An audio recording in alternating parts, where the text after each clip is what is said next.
салом бинандагони азиз, нашри ҷанбастии барномаи иттилоотии навид аст. мустақиман аз телевизиони Сафина манзури шумо. дар студия Ҳабибаи Комил. имрӯз сафари кории президенти ҷумҳурии Тоҷикистон пешвои миллат муҳтарам Эмомалӣ Раҳмон дар шаҳру ноҳияҳои вилояти Соғд идома ёфт. дар рӯзи сеюми сафар пешвои миллат муҳтарам Эмомалӣ Раҳмон дар маркази вилоят шаҳри Хуҷанд маркази нейрокардио эндоҷарроҳии Луқмони Ҳакимро мавриди истифода қарор дода бо шароити муосири хизматрасонии тиббӣ дар ин иншоот шинос шуданд. 19 ноябр президенти ҷумҳурии Тоҷикистон пешвои миллат муҳтарам Эмомалӣ Раҳмон дар идомаи сафари корӣ дар шаҳри Хуҷанд маркази нейрокардио эндоҷарроҳии Луқмони Ҳакимро мавриди истифода қарор дода дар он бо шароити муосири хизматрасонии тиббӣ шинос шуданд. бинои марказ аз ду ошёна иборат буда масоҳати умумии он дар якҷоягӣ бо саҳни ҳавли 2276 метри мураббаъро ташкил медиҳад ва бо риояи меъёрҳои сохтмонӣ бо маблағи 5 миллиону 200 ҳазор сомонӣ бунёд гардидааст. дар доираи дастуру ҳидоятҳои асосгузори сулҳу ваҳдати миллӣ пешвои муаззами миллат муҳтарам Эмомалӣ Раҳмон бахшида ба 35-солагии истиқлолияти ҷумҳурии Тоҷикистон тасмим гирифтам ки як маркази ташхисии табобатии клиники Луқмони Ҳакимро бо таҷҳизотҳои тиббӣ муосири тиббӣ ба истифода диҳам. имрӯз дар клиника таҷҳизотҳои муосири тиббӣ бо намуди компютери томографӣ, магнити резонанснӣ, таҷҳизоти ангиографӣ, баъд рентгени рақамӣ, баъд ҷарроҳӣ бо намуди эндохирургии лазерӣ ба истифода додем ки зиёда аз 50 нафар бо ҷои кор таъмин гардиданд ки аз инҳо 10 нафар табибон, 15 нафар ҳамширагони шафқат, 25 нафар ҳамкоргарони техникӣ мебошанд. бо муҳайё гардидани шароит мақсад дорем ки дар шаҳру ноҳияҳои вилояти Хатлону вилояти Суғд дар тамоми ҷумҳурии Тоҷикистон дар пойтахт васеъ намудани марказҳои ташхисии табобатии клиники Луқмони Ҳаким бо таҷҳизотҳои муосири тиббиро ба роҳ монем. корҳои сохтмонӣ дар маркази саломатӣ аз соли 2018 оғоз гардид. дар он зиёда аз 60 нафар мутахассисони маҳаллӣ ба кор ҷалб гардиданд.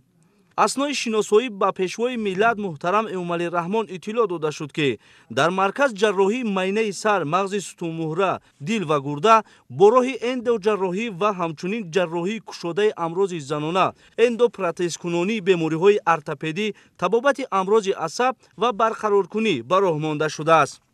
ҷарроҳие ки имрӯз ба мардум хеле дастрас набуданд, ба қимати гарон дар дигар давлатҳо сарсон шуда рафта табобат мекарданд.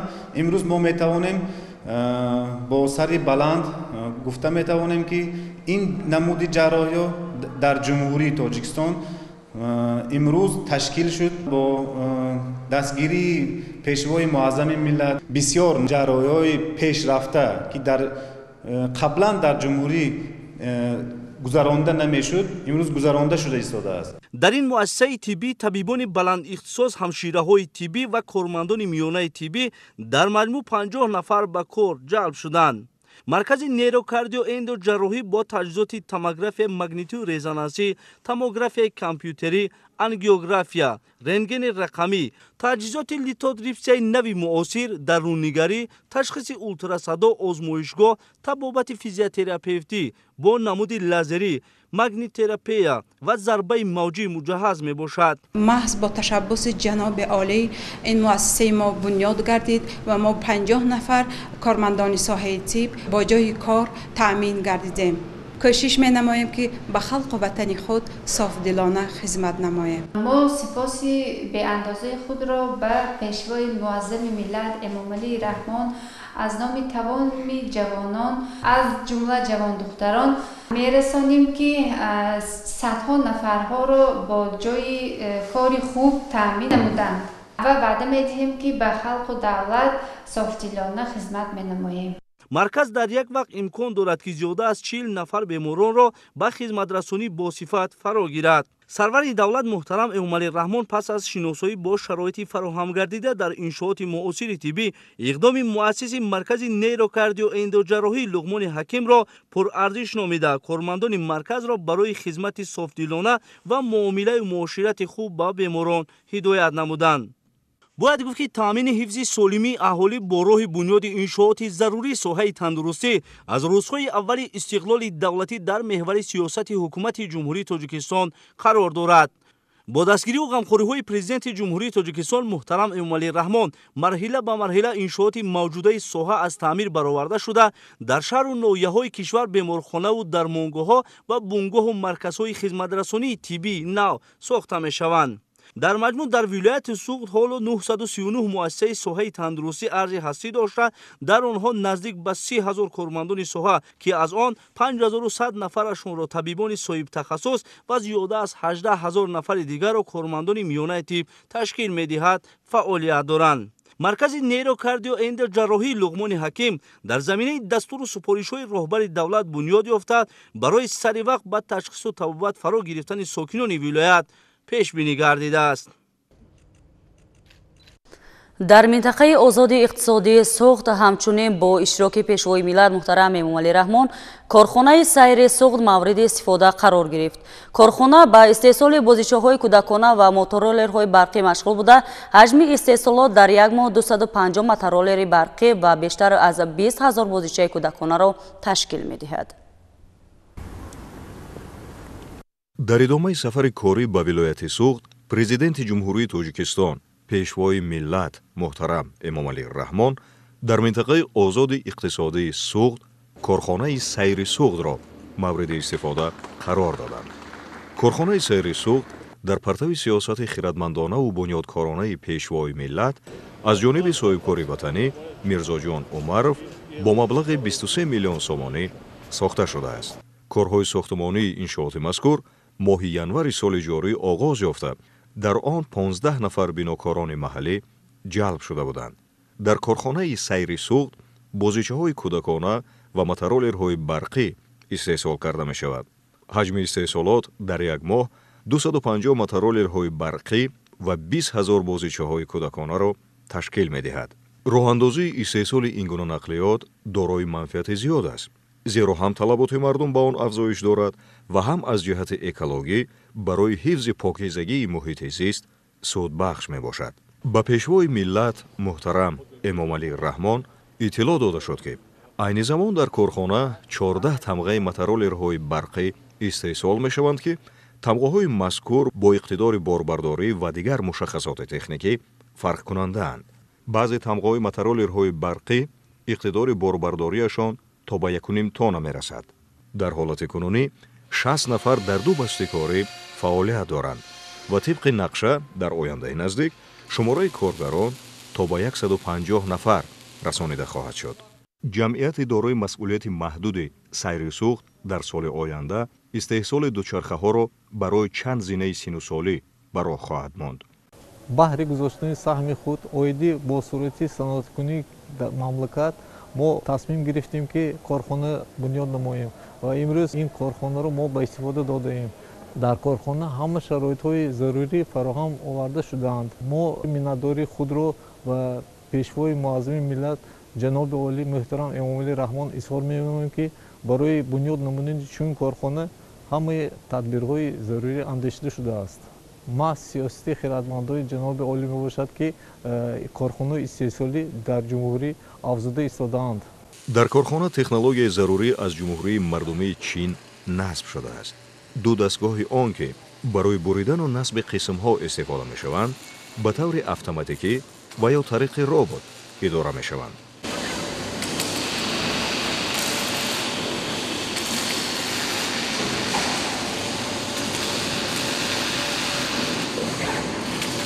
як қисмати ашёи хом чун моддаҳои пластикӣ аз хориҷи кишвар дастрас мегарданд. 80% дигар ва аз ҷумла ашёи хоми асосӣ, яъне фулузоти оҳан, ватанӣ аст. 70% мотороллерҳои барқии сайри Суғд ба хориҷи кишвар содирот мешаванд ва тибқи иттилои роҳбари корхона самтҳои содирот дар ояндаи наздик бештар хоҳад шуд. мо 6 сол мешавад, ки истеҳсолотро дар самтҳои гуногун ба роҳ мондаем. асоси муваффақияти фаъолияти мо соҳибкорон ба қабл аз ҳама таваҷҷӯҳи дастгириҳои пешвои миллат муҳтарам Эмомалӣ Раҳмон аст. мо тасмим гирифтаем, ки аз даромадҳои худ дар партави сиёсати бунёдсози пешвои миллат дар зодгоҳи худ деҳаи Гули Сурх, шаҳри Истаравшан, як муассисаи таҳсилоти миёнаи умумӣ барои 1500 хонанда дар як баст сохта ба истифода диҳем. дар маҷмӯъ ҷойҳои кориро зиёд намуда, саҳми худро дар пешрафти ватан хоҳем гузошт. пешвои миллат муҳтарам Эмомалӣ Раҳмон таъкид намуданд ки талаботи ҷаҳони имрӯза ба истеҳсоли ҳама гуна молумаҳсулот бо истифода аз технологияҳои сабз ба роҳ монда шудааст ва барои пурра ба ин сатҳ расонидани кор мутахассисон бояд донишҳои мукаммал дошта таҷрибаи худро ҳарчи бештар ғанӣ гардонанд. бояд тазаккур дод ки сиёсати ояндасози президенти ҷумҳурии Тоҷикистон пешвои миллат муҳтарам Эмомалӣ Раҳмон ба соҳибкорони ватанӣ имконоту шароити фарроғ фароҳам овард то онҳо фаъолияти озод дошта ба болоравии иқтисодиёти кишвар ва сатҳи зиндагии мардум ба таври мусбату назаррас мусоидат намоянд. ин аст ки имрӯз молу маҳсулоти Тоҷикистон бо тамғаи Made in Tajikistan ба тадриҷ барои худ ба бозори ҷаҳонӣ роҳ мекушояд ва умед аст ки барои ояндаи наздик ин раванд боз ҳам тақвият хоҳад ёфт.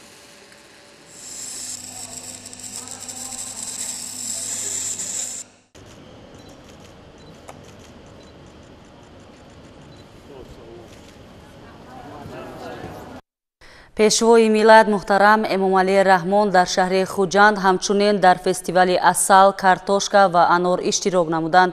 ҳамчунин дар ҳамин рӯз анвои гуногуни маҳсулоти нонӣ ва таомҳои миллӣ пешниҳод гардида, аз ҷониби ҳунармандон аз эҷодиёти халқ намоишҳои фолклорӣ пешниҳод шуд ки таҷассумгари истиқлолу озодӣ, ифтихор аз ватандорӣ ва заҳмати садоқатмандонаи кишоварзон барои истеҳсоли неъматҳои моддӣ мебошад.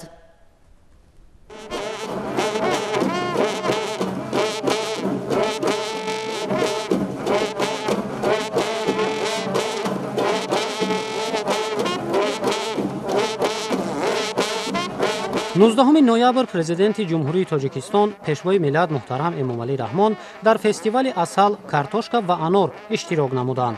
меваҷот, сабзавот, ғалладонагӣ, хушкмева, асал ва дигар навъу намунаҳои маҳсулоти кишоварзиро заҳматкашони шаҳру ноҳияҳои вилояти Суғ ба таври пирамида ва тасвирҳои гуногун ба намоиш гузоштанд ки собитгари фаровонии ҳосил дар соли 2024 мебошад.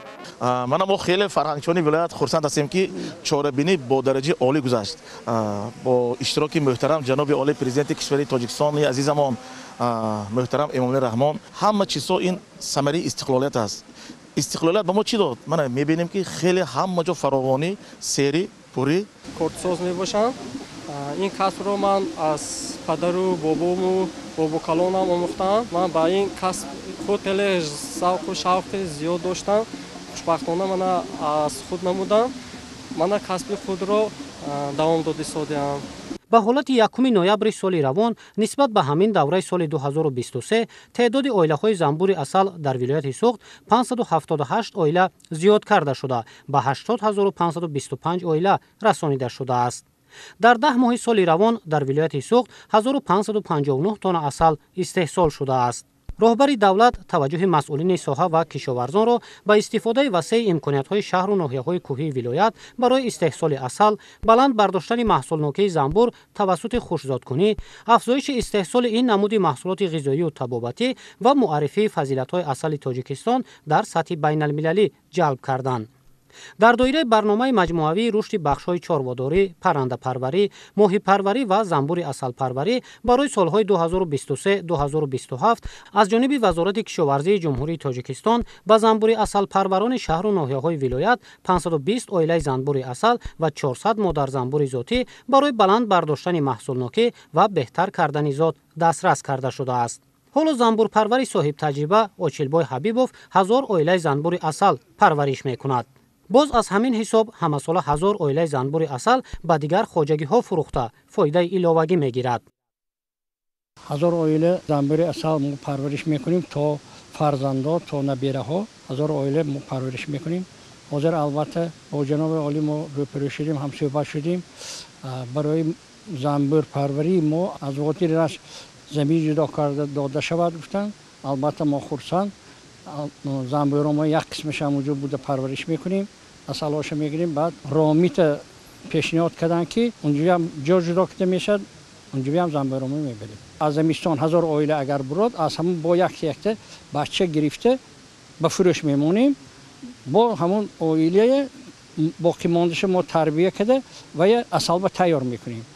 این سال از 25 تا 30 کیلوی هر یک قطعه اصل گرفتیم.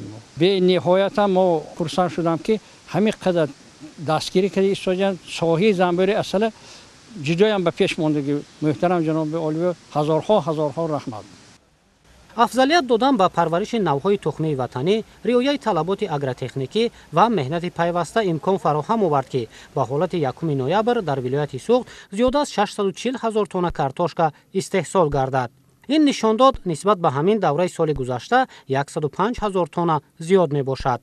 سرور دولت با نظرداشت شرایط کنونی اقلیم و زیادشوی طلبات با مواد غذایی در بازار استعمالی جهان در شهر و ناحیه‌های اساسی کارتوشکا پروری ولایت پنجکن، استراوشان، اسفره، کوهستان مسچو، عینی، شهرستان و دیوشتیچ استفاده پوره امکانات‌های طبیعی، آموزش تکنولوژی معاصر و در استحصالات هرچه بیشتر جاری کردن تجربه معاصر کشت و پرورش این نمود سبزوات را ضرور دانستند. کشاورزان ناحیه دیوشتیچ سال جاری در میدان 8175 گکتار کشتی کارتوشکا گذراندند که این نسبت سال گذشته 884 گکتار زیاد می باشد. ما امروز در نمایش ایدی اصل کارتوشکا زیاده از 20 تن کارتوشکا ای گوناگون نام را پیشنهاد نمودیم. ما استحصال کارتوشکا را با مقداری 261,000 تن رسانیدیم که این نسبت سال گذشته 31,000 تن زیاد می باشد. حالا میدان عمومی انار در ولایت سوخت زیاده از 500 گکتار را تشکیل می دهد. جهد و تلاش مهنتکشان به آن روانه کرده شده است که با نظرداشت نازکی‌های پرورش امکانیت‌ها برای استحصال انار زیاد گردانیده شود. سال 2024 نسبت به سال 2023 در ولایت سوخت میدان عمومی کشت شالی 1014 گکتار وسیع کرده شده به 9619 گکتار رسانیده شده است. توسط ساحل مستحکم کنی تنها در ساحل دریای زرافشان در حدود شهر پنجکن میدان کشت شالی نزدیک 500 گکتار وسیع گردیده است. کشاورزان ولایت سال جاری در همین شکل خوشگواری زیاد از 10,000 گکتار کشتی شالی گذراندند که اساساً این در شهر و ناحیه‌های باباجان غفور، سپیتمن، جبار رسولوف، شهر پنجکن، شهر اسفره و شهر کونبادام کشت کرده میشن. در ولایت بیشتر نوهای محلی دیوزیری اسفره، دیوزیری پنجکن، ناوی کنچه، اینچنین در وادی زرافشان شهر پنجکن باز نوهای اوانگارد، مرجان، سرراز، پنجرود که به شرایط محل مطابق بیشتر کشت گذرانده شده است.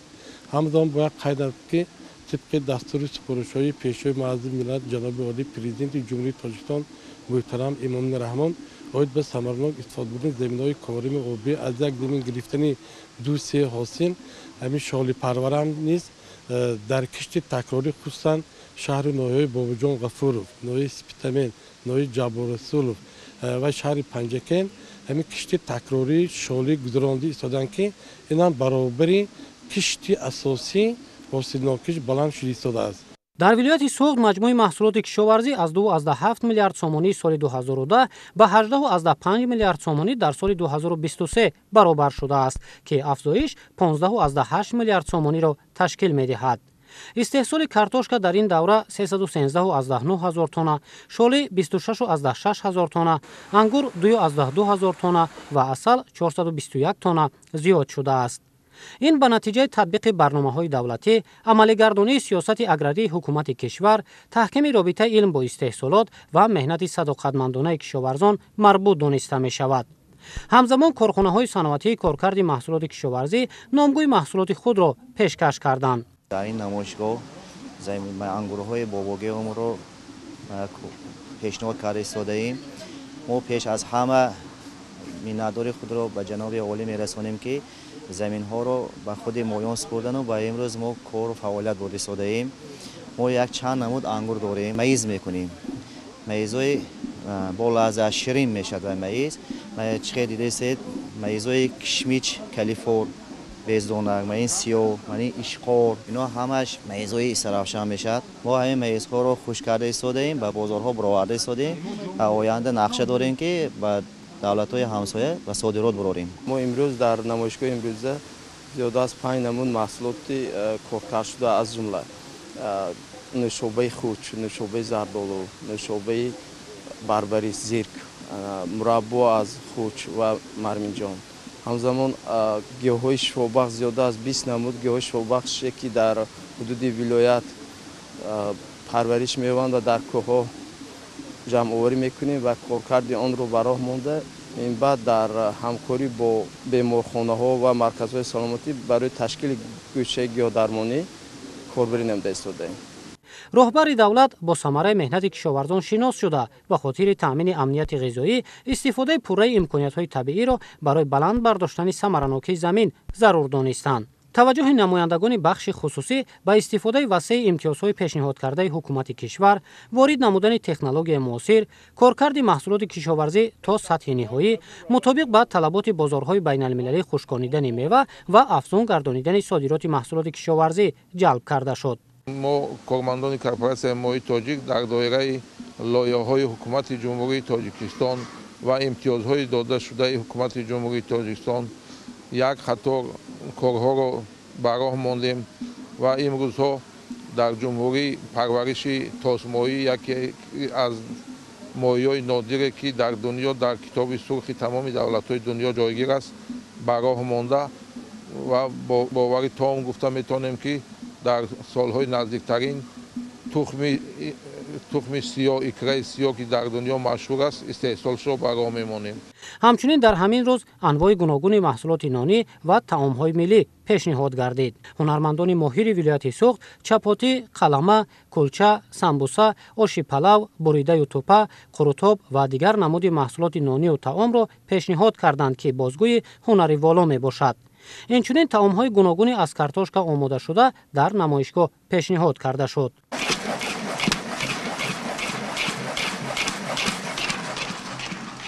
айни замон мо нишоло омода карда истодаем.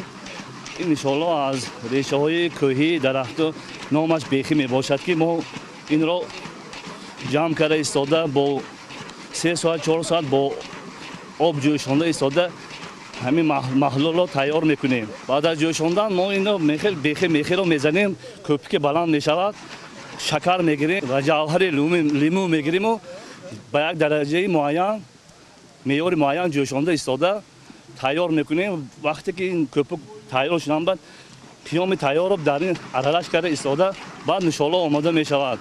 инро касби кӯҳнаи бобогию аҷдодӣ меноманд ки дар вақтҳои пешам ин чизҳоро бобои бобокалони мо тайёр мекарданд, омода мекарданд. ҳамчунин аз эҷодиёти халқ аз ҷониби ҳунармандон намоишҳои фолклорӣ пешниҳод шуд ки таҷассумгари истиқлолу озодӣ, ифтихор аз ватандорӣ ва заҳмати садоқатмандонаи кишоварзон барои истеҳсоли неъматҳои моддӣ мебошад. чорабинӣ бо иштироки доираи васеъи кишоварзону аҳлу ҳунар ба тантанаи фараҳу хушҳолӣ, шукргузорӣ аз дастовардҳои истиқлоли давлатӣ, татбиқи муваффақонаи сиёсати давлатдории пешвои миллат ва зиндагии осудаҳолона табдил ёфт.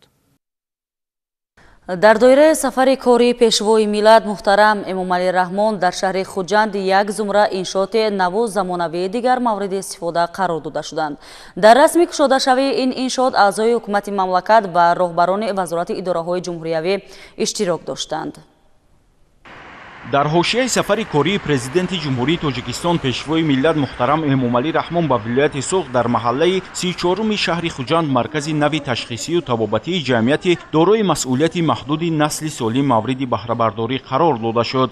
маркази ташхисию табобатии насли солим дар доираи тадбирҳои ободонию созандагӣ ба истиқболи ҷашни 35-солагии истиқлоли давлатии ҷумҳурии тоҷикистон аз ҷониби соҳибкори маҳаллии Шоҳина Гадобоева бо харҷи бештар аз 3 миллион сомонӣ таъсис дода шуда дорои ҳуҷраҳои табобатӣ, физиотерапевтӣ, ташхиси ултрасадо, калпоскопия, таҳлили биокимиявӣ ва клиникӣ, амрози дарона, ошхона ва дорухона мебошад. ҳамчунин дар ин марказ 30 кати хоб мавҷуд буда барои ташхису табобати беморон 25 нафар аз ҷумла 6 табиби дараҷаи олӣ, 14 корманди миёнаи тиб ва 5 корманди ёрирасон ба кор ҷалб гардиданд.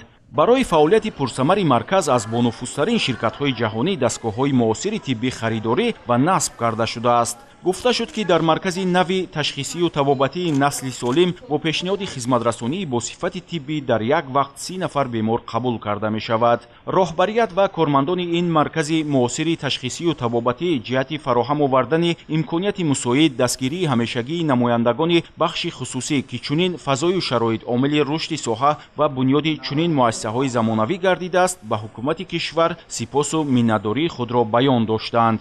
با دستگیری حکومت جمهوری تاجیکستان در شهر خوجند ما تصمیم گرفتیم باز یک مرکز تشخیص و طبابتی نو نسل سالم را تشکیل نماییم که در آن زیاده از 25 جای کاری نو آماده شده است. در مرکز ما بسیار تجهیزات های نو و زمانوی خریداری شده و هرچی بیشتر خدمت رسانی های طبی زمانوی را به بیماران پیشنهاد کردن آماده است. ما می‌خواهیم که بیماران به دیگر دولت ها نرفته سالمگردانی خود را تشخیص و طبابت خود را در جمهوری تاجیکستان به راه مانند.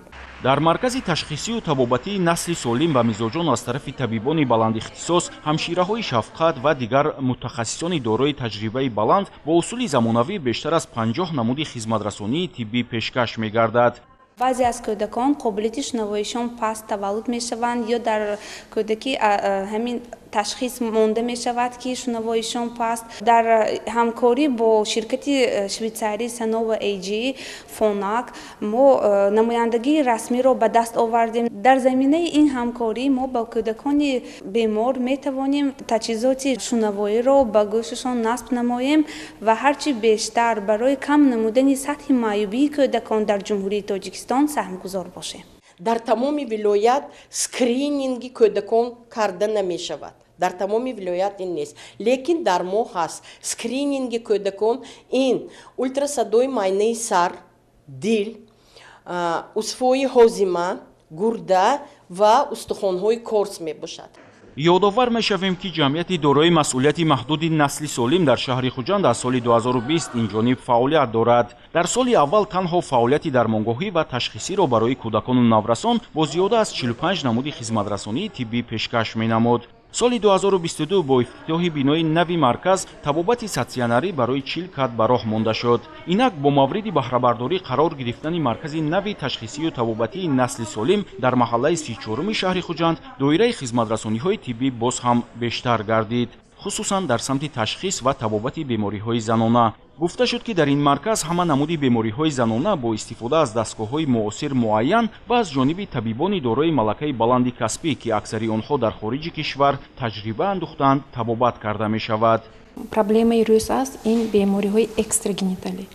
بیماری اکستراگنیتالی همین که زن دختران تا شوهر کردن، وقتی حاملگی، وقتی تولد، بعد تولد همین رو اینقدر اهمیت نمیدن. وقتی تولد میرد زن سکته دل دارد یا که گرده پروبلم دارد یا جگر پروبلم دارد. همین ها رو هم ما در مرکزی خود میتونیم معاین کنیم، تشخیص کنیم و زن ها رو دختران رو همشون رو به حیات سالم روانه میسازیم.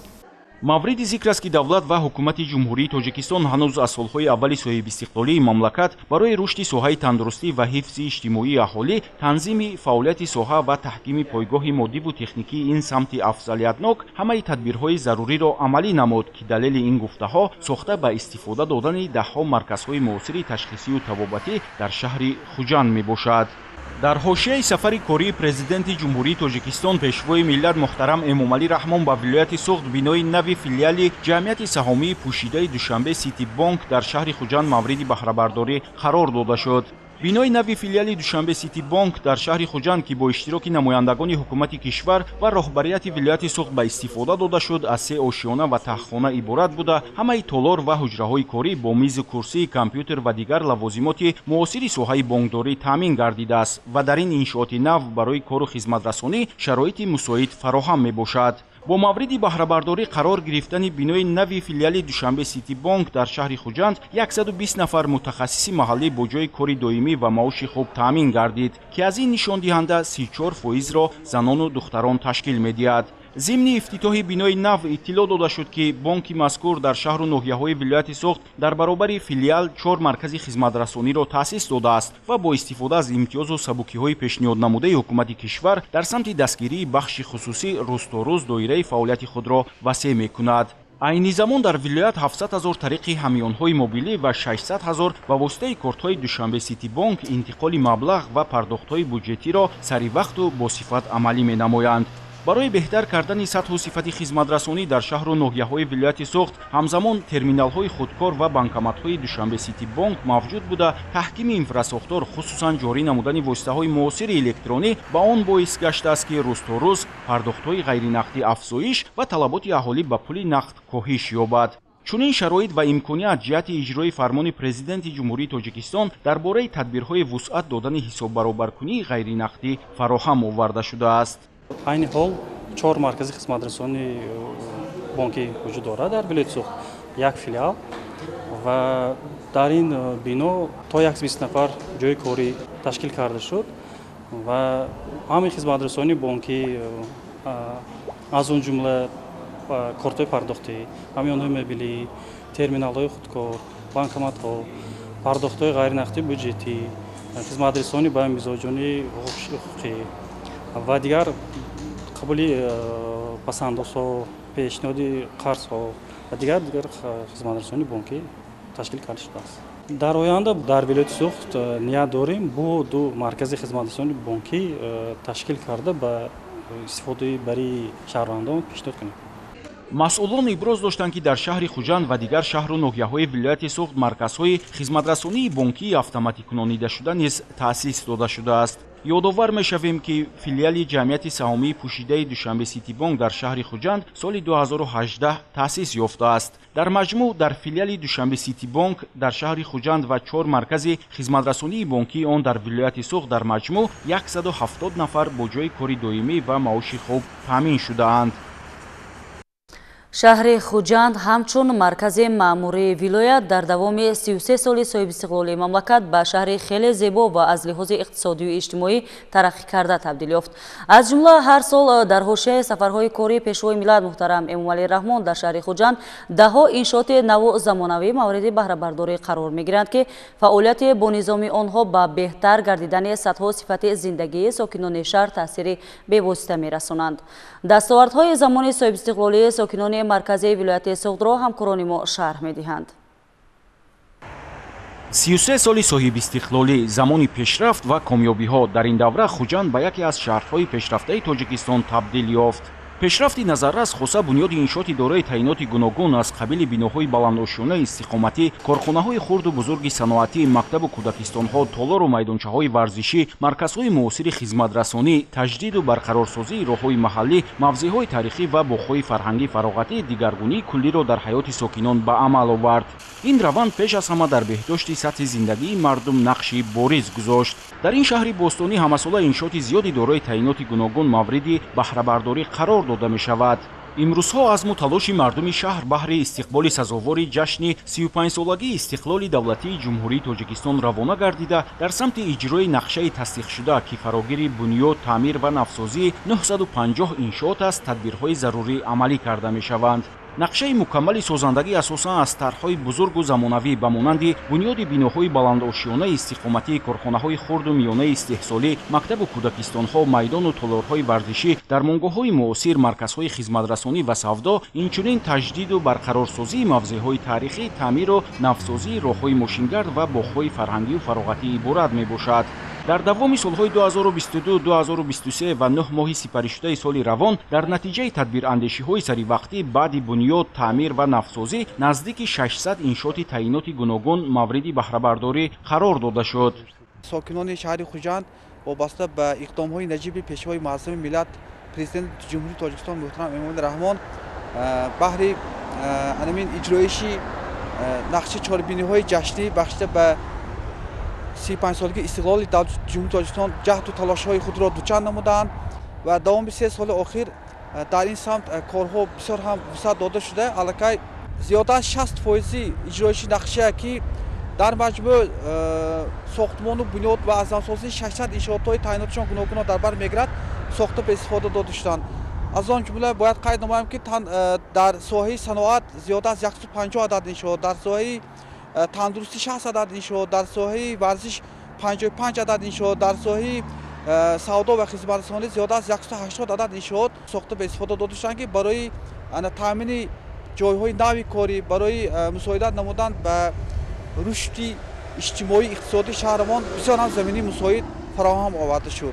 تنها در 3-4 سال اخیر اگر ما به سیمای شهر خوجند نظر افکنیم، سیمای شهر خوجند امروز کلا دیگرگون شده به یک شهر سیاحی، به یک شهر زیبا و دلربا مبادل گشته است که همه این با دستگیری البته پیشوای معظم ملت، با دستگیری حکومت جمهوری تاجیکستان و جهد و تلاش‌های مردم سربلند خوجند شهر می باشد. имрӯзҳо дар шаҳри хуҷанд корҳои сохтмонӣ дар зиёда аз 100 иншоот бо маром идома дорад ки аксари онро биноҳои баландошиёнаи истиқоматӣ ташкил медиҳад.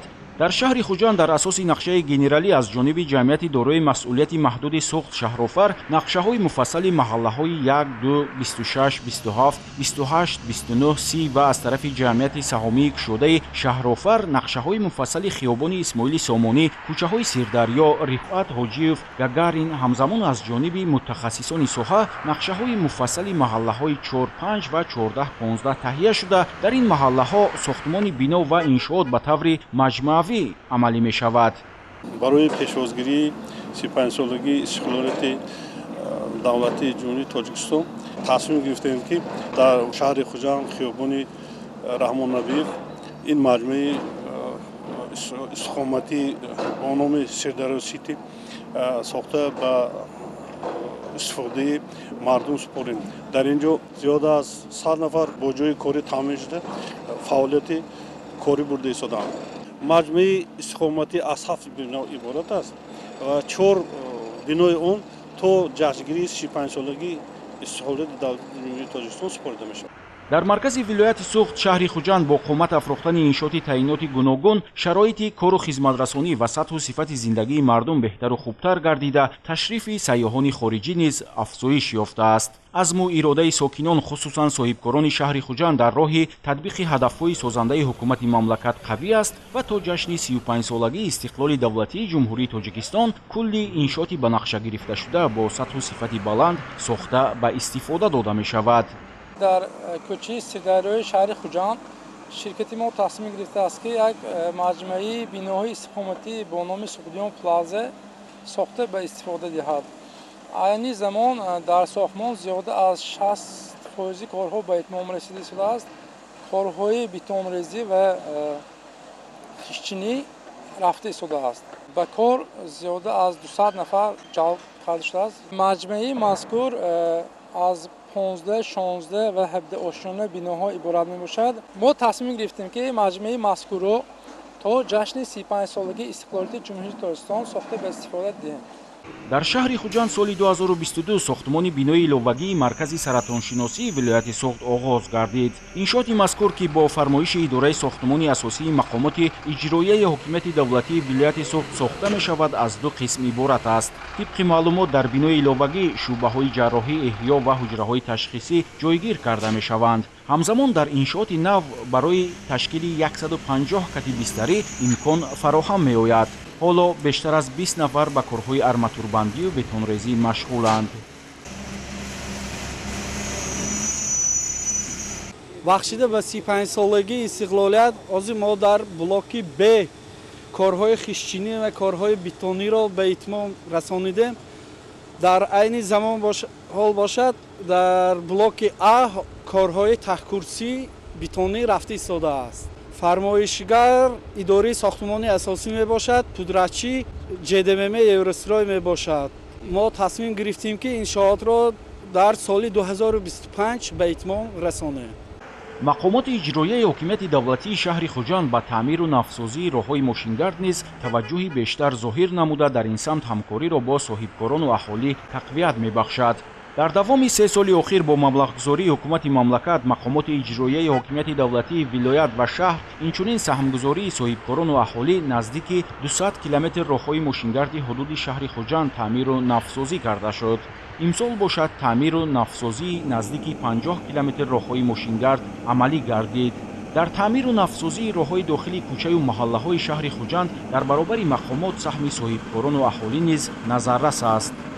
дар соли 2024 тибқи нақшае ки аз тарафи мақомоти иҷрои ҳокими давлатии шаҳри Хуҷанд ба мо пешниҳод карда шудааст, таъмиру мунфарш намудани масофаи 43.5 километр роҳҳои дохили маҳаллаҳо нақшагузорӣ карда шудааст ки дар ҳамин рӯз аз тарафи корхона масофаи 43.3 километр роҳҳо таъмиру мунфарш карда шудааст. аз тарафи соҳибкорон дар ҳамин давра зиёда аз 19 километр 19.5 километр роҳҳои дохили маҳалла мунфарш карда шудааст. аз тарафи аҳолӣ бошад 3.4 километр. Хуҷанд шаҳри калони саноатист ва хоса бо корхонаҳои азими ресандагию бофандагӣ, рангу боркунию дузандагиаш шӯҳрати ҷаҳонӣ ёфтааст. маҳсулоти корхонаҳои саноатии шаҳр дар миқёси олам муаррифӣ гашта дар бозори ҷаҳонӣ рақобатпазир дониста мешавад. бо мақсади татбиқи ҳамаҷонибаи ҳадафи чоруми миллӣ саноатикунонии босуръати мамлакат ва солҳои рушди саноат дар шаҳри Хуҷанд коргоҳу корхонаҳои нави истеҳсолӣ сохта ба истифода дода мешаванд. нақшаҳо муайян ва мавриди амал қарор доранд. ҷиҳати дар амал татбиқ намудани ҳадафи мазкур дар шаҳри Хуҷанд пеш аз ҳама иқтидорҳои истеҳсолӣ аз ҷумла дастрасӣ ба ашёи хом ба инобат гирифта шуда, дар самти таъсиси коргоҳу корхонаҳои нави саноатӣ ҳамкорӣ бо бахши хусусӣ тақвият меёбад. бо мақсади таъмини рушди соҳаи саноат аз ҷониби ҳукумати мамлакат соҳибкорони маҳаллӣ дастгирӣ меёбанд ва мақомоти иҷроияи ҳокимияти давлатии вилояти Суғд ва шаҳри Хуҷанд дар самти таъсиси коргоҳу корхонаҳо барои онҳо шароити заруриро фароҳам меоранд. пешниҳоди имтиёзу сабукиҳо сармоягузорону соҳибкорони шаҳри Хуҷандро дар самти бунёди коргоҳу корхонаҳои саноатӣ ҳавасманд намудааст. ҳамин аст ки дар давоми 9 моҳи сипаришудаи соли равон аз ҷониби соҳибкорони маҳаллӣ дар шаҳр 37 коргоҳу корхонаи нави саноатӣ мавриди баҳрабардорӣ қарор дода шуд, ки дар натиҷа ҳаҷми истеҳсоли маҳсулот зиёд гардида, наздики 900 нафар сокинони маҳаллӣ соҳиби кори доимӣ шуданд. шумораи коргоҳу корхонаҳои истеҳсолӣ аз 174 адади соли 2021 ба 297 адад расида, миқдори он нисбатан 1.5 маротиба зиёд шудааст.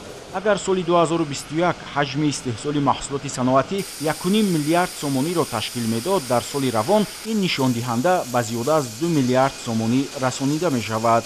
имрӯзҳо коргоҳу корхонаҳои саноатии шаҳри Хуҷанд бештар аз 200 намуди молу маҳсулотро истеҳсол мекунанд, ки дар баробари таъмини бозори дохилӣ ҳамзамон ҳаҷми муайяни он ба давлатҳои минтақа ва ҷаҳон ирод карда мешавад.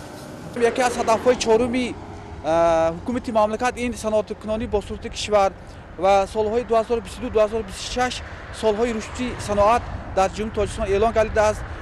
ин иқдом аз ҷониби соҳибкорон, аз ҷониби шаҳрвандони шаҳри Хуҷанд бисёр ҳам нағз пазируфта шуд. дар 3 соли охир дар дораи таҷлили нақша чорбиниҳои 35-солаги истиқлоли давлати ҷумҳурии Тоҷикистон зиёда аз 150 адад корхонаҳои хурду бузурги саноатӣ мавриди истифода қарор дода шуданд. корхонаҳои саноатие ки дар шаҳри Хуҷанд имрӯз фаъолият мебаранд, ин маҳсулотҳои онҳо маҳсулотҳои воридот ивазкунанда аст ва аксарияти онҳо маҳсулотҳои худро ба хориҷи кишвар низ содирот намуда истоданд, ки ин ба пешрафту рушди иқтисодиёти мамлакат заминаи мусоид хоҳад гузошт. бояд қайд намоям, ки ҳар як сафарҳои пешвои муаззими миллат ба шаҳри Хуҷанд боз ҳам шукӯҳу шаҳомат ва нусрати хоса дорад ва дар дораи таҷлили ҷашнҳо, аз он ҷумла дар дораи таҷлили рӯзи президенти ҷумҳурии Тоҷикистон ва 32-мин солгарди иҷлосии 16-уми шӯрои олии ҷумҳурии Тоҷикистон дар шаҳри Хуҷанд бо қадами мубораки пешвои муаззими миллат боз даҳҳо адад иншоотҳои соҳаи гуногуни соҳаи хоҷагии халқ мавриди истифода қарор дода шуданд ва имрӯз шаҳрвандони шаҳри Хуҷанд аз ин ғамхориҳои пешвои муаззими миллат миннатдории самимии худро баён месозанд. дар марҳилаи сифатан нави рушди давлати соҳибистиқлоли Тоҷикистон бунёди муассисаҳои муосири таълимӣ, ки аз ҷумлаи омилҳои муҳимтарини мутобиқсозии инфраструктури соҳаи маориф ба талаботи ҷаҳони имрӯза маҳсуб шуда, барои бедор кардани завқи наврасону ҷавонон ба омӯзиши илму дониш нақши асосӣ доранд, то рафт вусъат пайдо мекунад. ҷиҳати амалӣ намудани ин ҳадаф дар давоми 3 соли охир дар шаҳри Хуҷанд аз ҳисоби ҳамаи сарчашмаҳои маблағгузорӣ 10 муассисаи нави таълимӣ сохта ба истифода дода шуд. имрӯзҳо дар 52 муассисаи таълимии шаҳр 47411 хонанда ба таҳсил фаро гирифта шуданд ки ба таълиму тарбияи онҳо асосан 2644 нафар омӯзгор машғул мебошанд.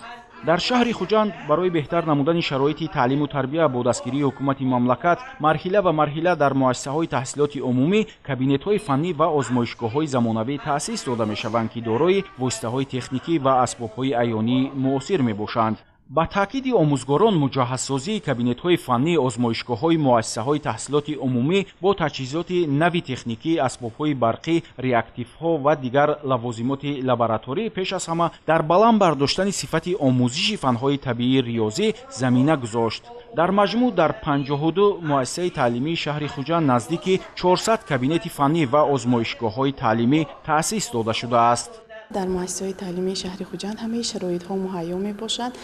инчунин дар соли ҷорӣ тибқи нақша 40 адад кабинетҳои фаннӣ бояд муҷаҳҳаз гардонда шавад ки то ин дам 36 адад кабинетҳои фаннӣ муҷаҳҳаз гардонда шуданд ки 80% нақшаро ташкил медиҳад. муассисаи таҳсилоти миёнии умуми рақами 3 шаҳри хуҷанд соли 2022 ба истифода дода шуд. муассиса дорои кабинетҳои фаннӣ, технологии иттилоотӣ, технологии духтарҳо, технологии писарҳо, омодагии дифои ҳарбӣ таҷҳизонда шудааст. инчунин кабинетҳои таълимӣ дорои лабораторияҳо мебошад ки бо ҳамаи ашёҳое ки барои лабораторияҳо лозим мебошад шароит мусоид фароҳам оварда шудааст ки ин барои пешрафти таълиму тарбияи хонандагон хеле аҳамияти калон дорад. инчунин тахтаҳои электронӣ қариб ки дар ҳамаи синфхонаҳо нақс карда шудааст ки ин ҳам бошад барои пешрафти таълиму тарбияи насли наврас хеле мусоид мебошад, шароити мусоид оварда шудааст. дар шаҳри хуҷанд фаъолияти муассисаҳои таҳсилоти томактабӣ низ назаррас арзёбӣ мешавад. айни замон дар шаҳр 47 муассисаи таҳсилоти томактабӣ фаъолият дорад. истифодаи таҷрибаи пешқадам фароҳам овардани шароити хуби тарбия имкон дод ки фарогирии кӯдакон ба муассисаҳои таҳсилоти томактабӣ зиёд гардад. дар асоси барномаву нақшаҳои таълимии вазорати маориф ва илми ҷумҳурии Тоҷикистон ҳамасола мураббияҳо курсҳои махсуси бозомӯзиро хатм мекунанд. дар муассисаҳои таҳсилоти томактабии шаҳр зиёда аз 10 000 нафар кӯдакон ба таълиму тарбия фаро гирифта шудаанд. омӯзиш дар кӯдакистонҳо бо забонҳои тоҷикӣ, русӣ ва англисӣ ба роҳ монда шуда, барои таълиму тарбияи кӯдакон мураббияҳои соҳибтаҷриба ба кор ҷалб гардиданд. ба таъкиди масъулони соҳаи маориф то ҷашни 35-солагии истиқлоли давлатии ҷумҳурии Тоҷикистон дар шаҳри хуҷанд барои рушди қобилияти зеҳнии кӯдакон шароити боз ҳам мусоид фароҳам оварда мешавад. хусусан бо инобат гирифтани шумораи аҳолӣ дар шаҳр бунёди муассисаҳои нави таҳсилоти томактабӣ ба нақша гирифта шудааст. дар шаҳри хуҷанд 47 муассисаҳои томактабӣ амал мекунад ки бештари онҳо дар даврони истиқлолият сохта ба истифода дода шуданд. дар ин муассисаҳои томактабӣ мураббиён кӯшиш менамоянд ки наврасонро дуруст таълиму тарбия дода тибқи барномаҳое ки аз тарафи вазорати маориф ва илми ҷумҳурии Тоҷикистон пешниҳод гардидааст дар асоси ин барномаҳои давлатӣ таълиму тарбияро ба роҳ монанд. алҳол дар шаҳри хуҷанд фарогирии кӯдакон дар муассисаҳои таҳсилоти томактабӣ 64%-ро ташкил медиҳад. дар оянда бо бунёди кӯдакистонҳои нав ин нишондиҳанда бештар хоҳад гашт. давоми солҳои охир дар соҳаи тандурустии шаҳр низ дигаргуниҳои куллӣ ба амал омад. бинои асосии табобатии беморхонаи клиникавии шаҳрии рақами 1 шаҳри хуҷанд баъди 50 соли истифодабарӣ бори нахуст соли 2022 пурра таъмир ва бо дастгоҳу таҷҳизоти муосири тиббӣ муҷаҳҳаз карда шуд. ин иқдом дар доираи таваҷҷӯҳи ҳукумати ҷумҳурӣ ба соҳаи тандурустӣ ба талаботи замони муосир мутобиқ гардонидани шароити муассисаҳои тиббӣ аз ҷониби мақомоти иҷроияи ҳокимияти давлатии вилояти суғд ва шаҳри хуҷанд амалӣ гардид. бинои асосии беморхонаи клиникавии рақами 1 шаҳри хуҷанд аз 4 ошёна иборат буда масоҳати беш аз 5600 метри мураббаъро дар бар мегирад. дар бино 72 ҳуҷраи бистаринамоии беморон мавҷуд мебошад. бо навсозӣ ва муҷаҳҳазгардонии бинои асосии беморхонаи клиникавии шаҳрии рақами 1 шароити мусоид ва мутобиқ ба стандартҳои ташхису табобат фароҳам оварда шудааст. беморхона дар маркази шаҳр ҷойгир бошад ҳам хизматрасонӣ на танҳо ба шаҳрвандони худи шаҳри хуҷанд балки ба шаҳрвандони тамоми вилоят расонида мешавад, зеро ки дар беморхонаи мо мутахассисони соҳаи ҷарроҳии кӯдакона, соҳаи ҷарроҳии асаб ва албатта шӯъбаи ҳемодиализ ки ба тамоми аҳолии вилоятамон хизматрасонӣ менамоянд. Шароит барои расониндани ёрии амалӣ, шароит барои гузарониндани ташхисот, шароит барои гузарониндани муолиҷаи шаҳрвандон бисёр беҳтар шуд. дар маҷмӯъ дар шаҳри хуҷанд дигаргуниҳои куллӣ дар ҳамаи бахшу соҳаҳо ба назар расида, сокинон бо пуштибонӣ аз сиёсати ҳукумати мамлакат дар роҳи расидан ба зиндагии аз ин ҳам беҳтару хубтар кӯшишу талоши бештар доранд.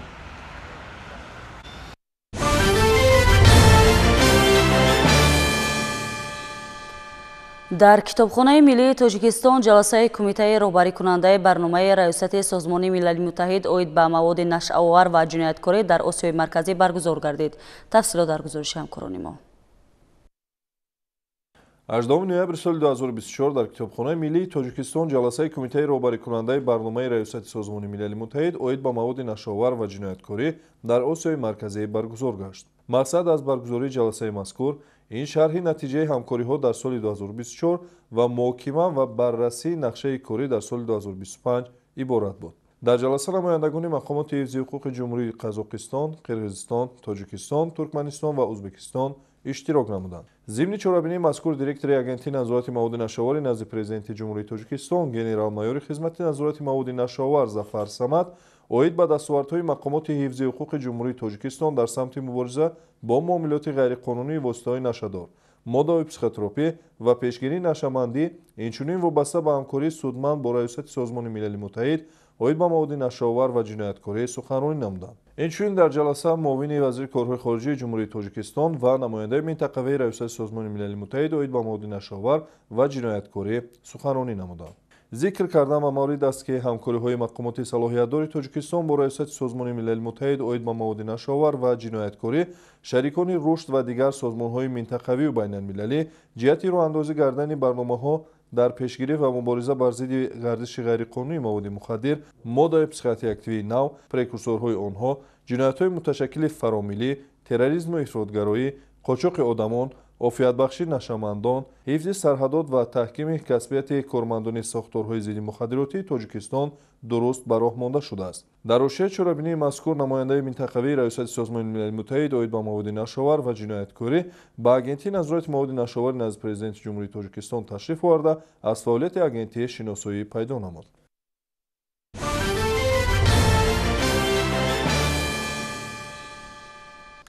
бо ташаббуси раёсати Академияи Миллии илмҳои Тоҷикистон ва Институти забон ва адабиёти ба номи Абу Абдулло Рудакӣ бахшида ба ҳаёту фаъолияти мунаққид ва адабиётшиноси маъруф Соҳиб Табаров маҳфили илмӣ назариявӣ баргузор гардид. дар тадбири мазкур устодону донишҷӯён ва олимону муҳаққиқон иштирок намуда саҳми Соҳиб Табаровро дар рушди адабиёти муосири тоҷик муассир арзёбӣ карданд. тафсилоти бештар дар гузориши ҳамкоронамон. бо мақсади гиромидошти фаъолияти эҷодии мунаққид ва адабиётшиноси маъруфи тоҷик Соҳиб Табаров дар Академияи Миллии илмҳои Тоҷикистон дар мавзӯи мақоми Соҳиб Табаров дар нақд ва адабиётшиносии тоҷик ҳамоиши илмӣ назариявӣ баргузор шуд. дар кори ҷамъомад намояндаи дастгоҳи иҷроии президенти ҷумҳурии Тоҷикистон, олимону донишмандон ва мунаққидони адабӣ иштирок намуда доир ба саҳми Соҳиб Табаров дар пешрафти адабиёти муосири тоҷик ибрози ақида намуданд. тавре зикр гардид зиндагӣ ва фаъолияти илмию омӯзгорӣ ва иҷтимоии ин мунаққиди адабӣ намунаи барҷастаи таҳаввули таърихӣ, иҷтимоӣ ва фарҳангии Тоҷикистони соҳиби истиқлол мебошад. нотиқон фаъолияти илмӣ таҳқиқотии муҳаққиқро барои насли имрӯзу минбаъдаи миллати тоҷик қобили омӯзиш ва баҳрабардорӣ арзёбӣ карданд. иброз гардид ки Соҳиб Табаров умри худро ба тадқиқу баррасии масъалаҳои бунёдии таърихӣ, адабиёти тоҷики асри 20, нақди адабӣ, назарияи адабиёт, матншиносӣ ва адабиётшиносии муқоисавӣ бахшида муаллифи беш аз 800 рисола, китоби дарсӣ, воситаву барномаҳои таълимӣ, мақолаи илмӣ ва илмию оммавӣ мебошад. вижагии устод Соҳиб Табаров аз он иборат аст ки ба мавзуоти рӯз, ба мавзуоте ки воқеиятро мунъакис мекунад алалфавр ҳам овоз мешавад, ҳам достон мешавад ва аз силсилаи мунаққидону адабиётшиносоне аст ки аз мактаби адабӣ, аз мактаби нақд ва адабиётшиносӣ устод айнӣ гузаштааст ва ҳамеша дар қаламрави воқеият ҳаракат мекунад ва ҷаҳонбинии дунявӣ дорад ва манфиатҳои миллату кишварро ки дар асри гузашта мо ба истиқлол расида будем, дар асри 20 همیشه دفاع میکرد و تا پایان عمرش خوانندگان، محققان، ادبیات شناسان من در دنیای ادب و فرهنگ میدونن که موقعش را دیگر نکرد. در همون موقعی که حرکت میکرد در همون موقع ایستاد. با تاکید اشتراکچیان محفل صاحب تبرف را خوانندگان تاجیک پیش از همه و بیشتر از همه همچون منعقد میشناسند. آثار قسمی از ادیبان تاجیک سالهای 40-80 عصر 20 از ملاحظه‌های انتقادی این منعقد پرکار و واقع‌بین دور نماندند. رساله و فهرست مفصل و با دلیل ادبیات شناسی و دستور واسطه‌های تعلیمی ادبیات تاجیک، مجموعه 5 جلده مقاله‌های حیات، ادبیات و رئالیسم، لغت روسی تاجیکی، اصطلاحات ادبیات شناسی، متد تحلیل اصول بدیعی، اساسهای نظریوی تنقیدی ادبی و دیگر مقاله علمی عمومی، پوبلیسیستی و اسه‌های خواندنی ثمره زحمت بیش از 60 ساله صاحب تبرف میباشند گفته شد در همایش. هرگاه که درباره نقد ادبیات شناسی سخن در میان میآید، خواه در قلمرو علم باشد خواه در قلمرو ادبیات، در قطار اون بزرگان طوری که من گفتم کلاسیکان ادبیات شناسی نقد ما نام صاحب تبرف همیشه ذکر میگردد. من گمان میکنم این از همون خدمت‌های بزرگی که در ادبیات ما در نقد ما کرده است، هم در نقد کلاسیکی و امروزه از آن درک می‌دهد نامش جاویدان باشد. طور ابراز گردید مکتب ادبیات شناسی استاد تبرف توسط جهد و تلاش و سختگیری و مسئولیت شناسی به همتا با یکی از مکتب‌های پرقوت و با نفوذ زمان پیش از صاحب استقلالی و تاجیکستان صاحب استقلال تبدیل گردید و بعدها به جمهوری‌های همسایه و همزبان نیز دامن‌پهن کرد. همه گونه در محفل اشتراکچیان دایر به همه پهلوهای فعالیت ایجادی صاحب تبرف معروضه‌ها پیشنهاد نموده سهم او را در نقد ادبی و رشد ادبیات معاصر تاجیک مؤثر ارزیابی کردند.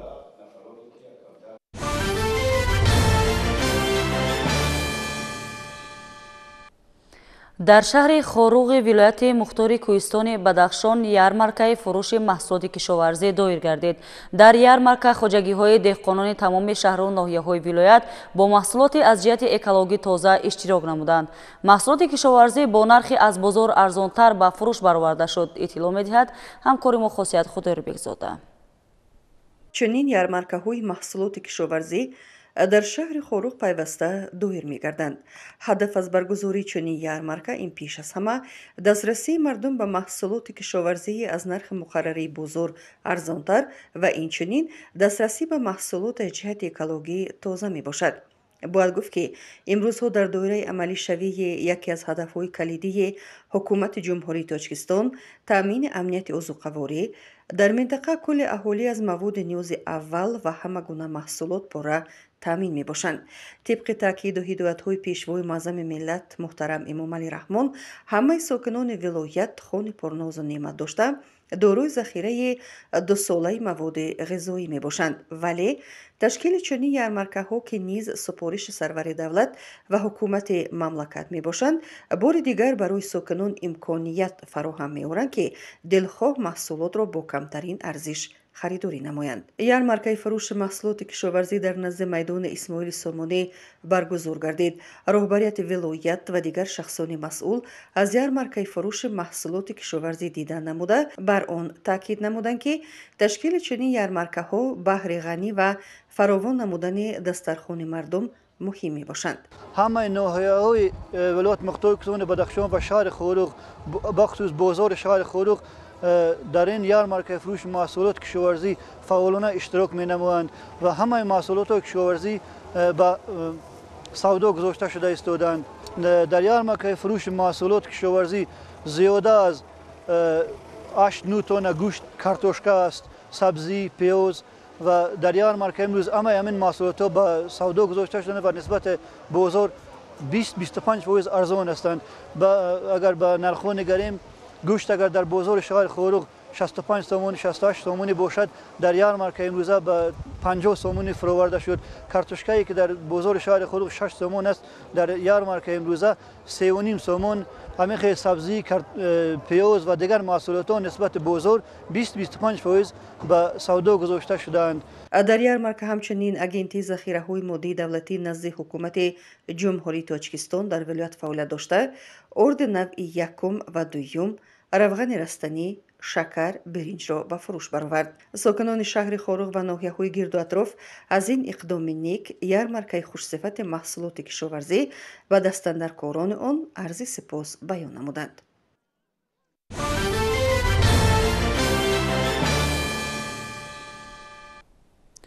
як гурӯҳ хонандагони тоҷик пас аз иштироки муваффақона дар Олимпиадаи байналмилалии Асмопс ки рӯзҳои 11 то 16 ноябри соли 2024 дар ҷумҳурии Индонезия баргузор гардид, бо дастовардҳои калон ба ватан баргаштанд. дар фурудгоҳи байналмилалии Душанбе ғолибони озмунро омӯзгорон ва волидайни хонандагон истиқбол гирифтанд. дар фурудгоҳи байналмилалии Душанбе дар фазои тантанавӣ бо ширкати масъулони маркази ҷумҳуриявии дарёфт ва рушди истеъдодҳо, хонандагон, омӯзгорон ва волидайн ғолибону иштирокдорони Олимпиадаи байналмилалии Асмопсро ки рӯзҳои 11 то 16 ноябри соли 2024 дар ҷумҳурии Индонезия баргузор гардида буд, истиқбол гирифтанд. дар Олимпиадаи мазкур дар умум 250 нафар хонандаи то синни 13 сола аз 10 кишвари дунё иштирок карданд. Тоҷикистонро дар ин олимпиада 9 нафар хонандаи литсеи интернати тоҷики русӣ Ҳотам ва ПВ дар шаҳри Ҳисор намояндагӣ намуданд. аз ин миён 3 нафари онҳо соҳиби ҷойҳои намоён гардиданд. имрӯз барои соҳаи маориф, махсусан барои маркази ҷумҳуриявии дарёфт ва рушди истеъдодҳо, инчунин муассисаҳои таълимӣ, хусусан муассисаи таҳсилоти Ҳотам ПВ шаҳри Ҳисор, яъне рӯзи хотирмон мебошад. чаро ки ҷумҳурии Тоҷикистонро дар арсаи байналмилалӣ хонандагони мо на танҳо муаррифӣ карданд, балки ҷойҳои намоёнро ишғол намуданд, ки дар ҷумҳурии Индонезия Олимпиадаи байналмилалии аз фани математика ва табиатшиносӣ Асмопс баргузор гардид, ки ҷумҳурии Тоҷикистонро дар он 9 нафар хонандагони мо муаррифӣ карда, 3 нафари онҳо ҷойҳои намоёнро, махсусан ҷои 2 то ҷои сеюм ва 1 то ҷои дуюмро ишғол намуданд, ки ин бевосита бо дастгириҳои асосгузори сулҳу ваҳдат пешвои миллат муҳтарам ҷаноби олӣ Эмомалӣ Раҳмон ва бо заҳматҳои бевоситаи маркази ҷумҳуриявии дарёфт ва рушди истеъдодҳо ва муассисаҳои таълимӣ, хусусан муассисаи таҳсилоти Ҳотам ПВ шаҳри Ҳисор мебошад. бояд ёдовар шуд, ки олимпиадаи мазкур дар ҷумҳурии Индонезия бо иштироки хонандагони кишварҳои Таиланд, Ветнам, Филиппин, Гонконг, Малайзия ва дигар давлатҳо аз фанҳои математика ва табиатшиносӣ дар сатҳи миёна баргузор гардида, барои омода шудан ба олимпиадаҳои байналмилалии сатҳи баланд ва ҷаҳонӣ заминаи мусоид фароҳам меорад. бо шогирдони худ дар олимпиадаи байналмилалии Asmops Asian Science and Maths Olympiad for Primary and Secondary School иштирок карда муваффақият шудем, ки 3 аз шогирдони мо ҷойҳои намоёнро ишғол карданд ва аз ҷумла Ваҳобон Ансор дар ин олимпиада медали нуқра гирифт ва 2 тои онҳо Мирзоев Салим ва Қурбонмаҳмадов Салмон медалҳои биринҷӣ гирифтанд. ин олимпиада 14 сол аст ки мегузарад. соли гузашта мо 2 та биринҷӣ гирифта будем, имсол бо 1 та нуқра аст. ногуфта намонад, ки нуқраи гирифтагии мо байни 5 нафар нуқра гирифтанд ҳамагӣ дар ин олимпиада ва аз ҳамун нуқраҳо дар якум ҷо ҳаст, яъне каме ба тилло наздик аст. худо хоҳад соли оянда инҳо ҳам метонанд, силу солашон мерасад. ин олимпиада байни то 13 сола буд, бисёре аз инҳо 11-12 сола ҳастанд, як хелашон 2 соли дигар метавонанд иштирок кунанд дар ин олимпиада. кӯшиш мекунем, ки дар оянда парчами Тоҷикистони азизамро баландтар бардорем ва як хизмати худро ба ояндаи миллат, ки ояндаи тамоми ҷаҳон аз илм ва хусусан математика вобаста аст, саҳмгузор шавем. дастоварди мазкур баёнгари рушди ҳаракати олимпӣ дар кишвар ва афзоиши таваҷҷӯҳи хонандагон ба омӯзиши фанҳои дақиқ ва табиатшиносӣ буда, натиҷаи заҳматҳои шабонарӯзии хонандагон ва омӯзгорони ҷумҳурӣ дониста мешавад.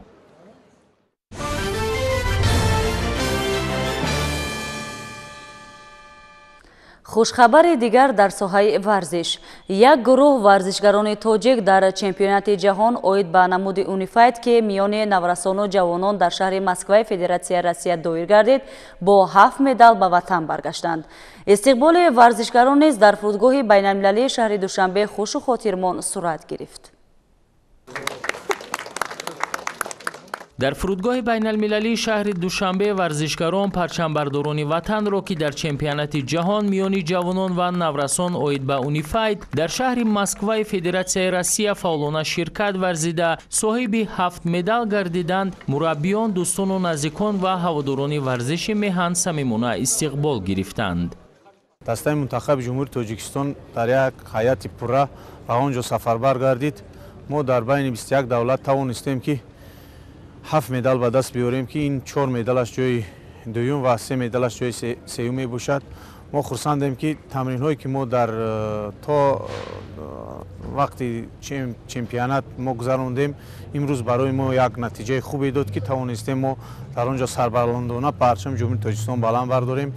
در این چمپیونات نه اینکه از شهر دوشنبه ورزشکاران اشتراک دارند، از ناحیه دوردست ناحیه شمس‌الدین شاهین، از ناحیه یاون و ورزشکاران شهر دوشنبه اشتراک دارند که همه اینها در آنجا توانستند که با یک روحیه بلند وطن دوستی برآمد کنند و پرچم جمهوری تاجیکستان را بلند برداشته شود. قابل ذکر است که مسابقه مذکور از 12 تا 17 نوامبر سال روان در فدراسیای روسیه برگزار گردید که ورزشکاران ما نتیجه های بلند نشان دادند. از جمله دولتزاده عبدالله همه حریفانش را شکست داده تا به دور فینالی رسید، ولی متاسفانه در دور نهایی مغلوب شده سزاوار جای دوم گردید.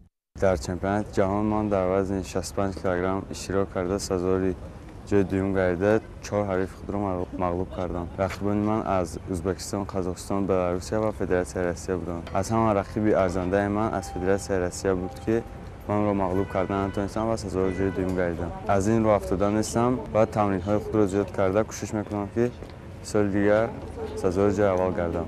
مربیان دستاورد نوبتی ورزشکاران میهن را ثمره دستگیری‌های پیوسته حکومت جمهوری تاجیکستان مخصوصا پیشوای معظم ملت محترم امامعلی رحمان و رئیس شهر دوشنبه محترم رستم امامعلی ارزیابی کردند که سال تا سال خزینه ورزشی مملکت از دستاورد و موفقیت‌های ورزشکاران پر می‌شود که این باعث افتخاری هر یکی ماست.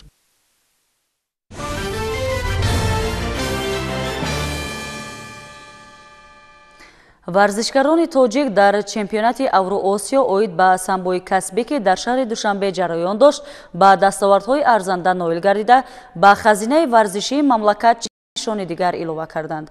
توجه کنید به گزارش نوبتی ما. در شهر دوشنبه مسابقه جام اورو-آسیا اوید به سامبوی کسبی برگزار گردید.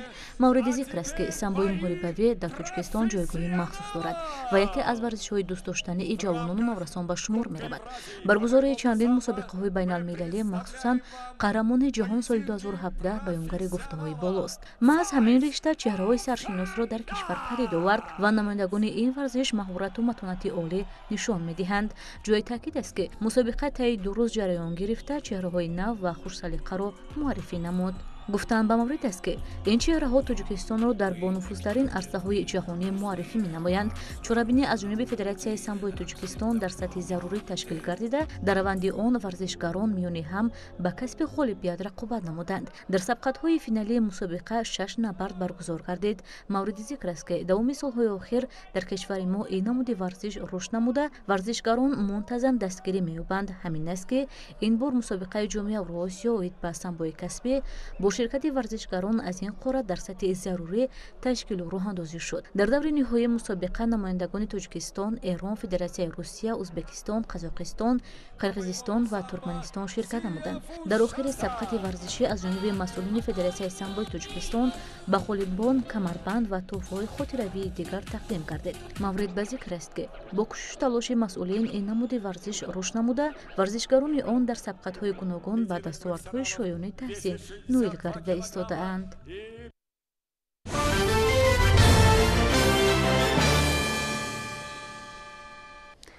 بینندگان عزیز، این بود برنامه اطلاعاتی نوید که مستقیما منظور شما گردانیدیم. تنسیتی و خانه آبادی شما آرزوی همیشگی ماست. خیر تا دیدار آینده.